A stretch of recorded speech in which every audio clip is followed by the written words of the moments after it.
président. l'incassable benn. noo def. ça va. naka campagne bi. ça va campagne bi neex na. naka coono bi ak heure ndogu bi nii. non mais on gère quoi. ah gars yi moom gis nga sécurité moom.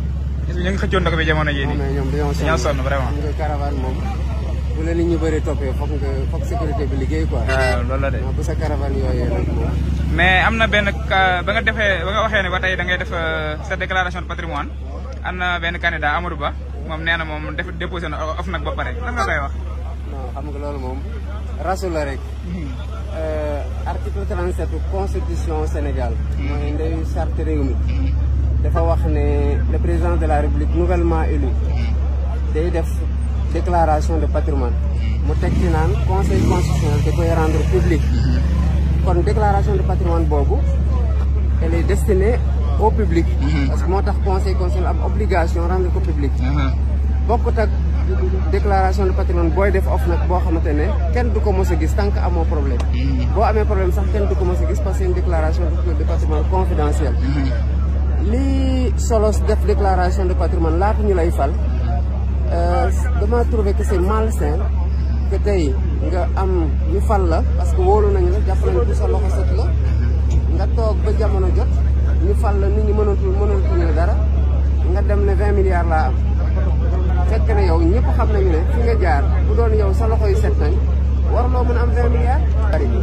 man su ma doon def noonu su ma defee sama déclaration de patrimoine Sénégalais nañ xam ndax laale naa ci alalu réew wala laale moo ci Amadou Ba nag li nga xamante ne moom lu ne def na ko biir impôt bu ñuy def conférence de presse janvier 2016 pour di ko ne na bàyyi alal réew muy saax-saaxee ci suñu liggéey boobu on a évalué woon nañu perte gi ci à 50 milliards yoo xamante ne daf ko jox ay entreprises yoo xamante ne fraude fiscale la ñu leen jàppe woon nga yaakaar ne loolu daf ko def pour les beaux yeux de ces entreprises là ñëpp xam nañu ne am na fu ñu leen jaar ak moom xëy na moom en tout cas lu ñu mën a njort la loolu nag bu ko jéemu leer na wax Sénégalais yi sama alal ñii la toll lu ko fii nag ñi nga xamante ne ils ont la prétention jiite réew mi te mën a bëgg a prévaloir d'une honnêteté et d'une probité ñoom dañu war a nekk dans une maison de verre wax ne lii laa am ñëpp xam ne li ñu am nii nangoo gën a seen ak li ñu def ci liggéey ndax